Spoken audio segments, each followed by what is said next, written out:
I remember when I started running, I was in 7th grade. I signed up for track, and probably the first or second week of practice, we showed up and they had us run for the neighborhood around the school. It was probably about 4 city blocks, and they told us we could either do it twice or we could do it 3 times. When I saw all my friends volunteer to go in the 3-loop group, I decided to join them, despite the fact they had been doing track for several years. I was just starting. And I can remember I finished the second loop. I'm cutting through the parking lot into school to do the final one, and I was so tired, I started crying because I didn't think I could finish. It's funny looking back on that because in retrospect, that was probably only a mile, and I thought it was the end of the world. Over 7th grade and then into 8th grade, I started to get a little bit better, a little bit faster. By the time I graduated, I could probably do 3-4 miles fairly comfortably. But then I got to high school, and I was in for a culture shock when the first week of practice, we ran 50 miles. We were doing 2-a-days. There were times we would go on a run that would be 10 miles long. And again, I felt like that little kid doing, just a loop around the block and not being able to do it. I was out of my comfort zone, but I pressed on, kept doing it. And then they started to throw in workouts on top of that. And it was scary the first time I did mile repeats.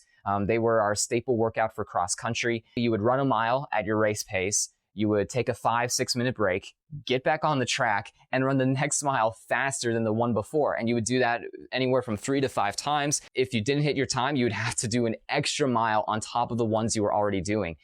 So this was really intimidating, but got through the first few times. And as a JV athlete, it ended up being okay.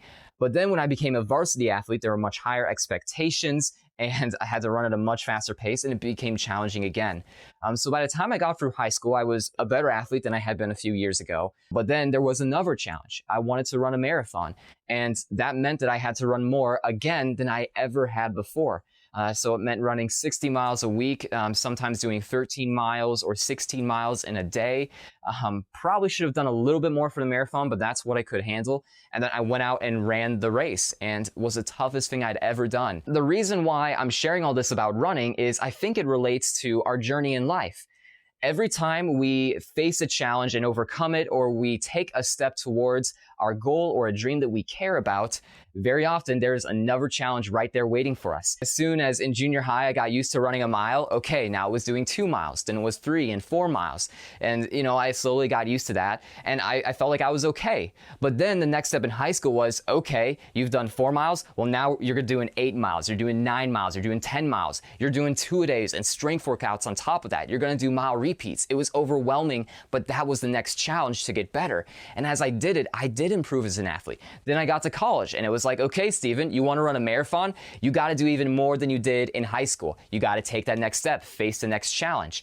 And I think there's a great lesson in there, because in life, it is so easy to focus on, I just want to make it. I want to get to the mountaintop and stay there. But the problem with that attitude is, what if you get to the top of the mountain and you realize there's actually a second mountain that was hiding behind the first? Well, it would be easy for you to get discouraged and frustrated and just head back down the mountain and give up. But the thing is, that next mountain, it's the next challenge. It's the next step. If you want to be great in life, if you want to do incredible things and make a difference, you have to keep facing the next challenge and take the next step. And so we have to have this attitude, not of making it to the mountaintop, but of enjoying the journey. The journey is not the burden. It is the gift. And when we focus on the journey, that's what allows us to get through the next challenge and the next challenge and the next challenge, and continue to take those next steps so we can get to the next level. Because it's always going to be uncomfortable, but everyone has to go through this. I was reading about the story of Clay Mathill recently. He took over Iams Food Company from its founder in 1970.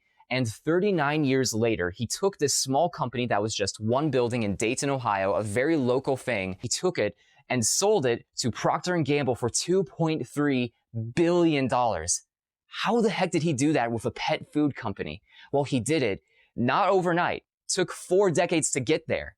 He did it because every day he woke up and he faced the next challenge and took that next step to take Iams Food Company to the next level. Starting out, he did the sales. He was the one going out to all the food shows, talking to people, getting people on board, telling them about the Iams name.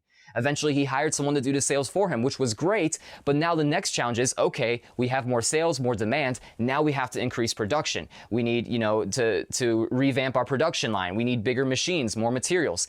As they start producing more, they start hearing feedback of what their clients like, what they don't. And so they go back to the drawing board with the ingredients. They do research. Now they're changing the ingredients, trying to find what that next good product is. And this continued to happen day over day, over the weeks, over the months, over the years he was in charge. In the 1980s, in 1981, I believe, Iams Food Company sold 20,000 tons of pet food.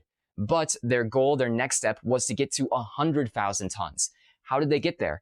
Well, they opened up a second plant in Nebraska. Well, that was great. They were expanding production, but now there was tension between the two plants. The plant back in Ohio, they felt like they were second rate. Morale started to drop. So now Clay had to manage that and deal with that problem.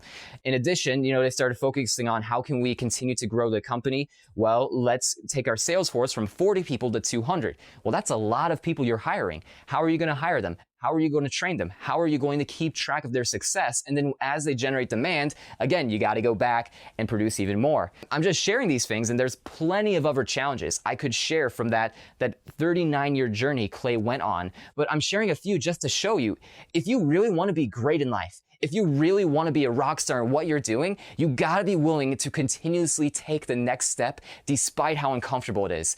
I mean, I can see it as an entrepreneur. One example, I remember as a speaker, the first time I got up in front of an audience of 200 people, I was scared out of my mind.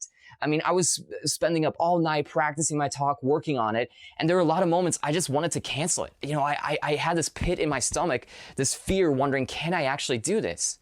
But the only way to find out is I had to go for it. And if I was serious about doing this, if I was serious about being a speaker, I had to go out there and take that next step, as terrifying as it was. And I did it. And guess what? It went well. I learned from it.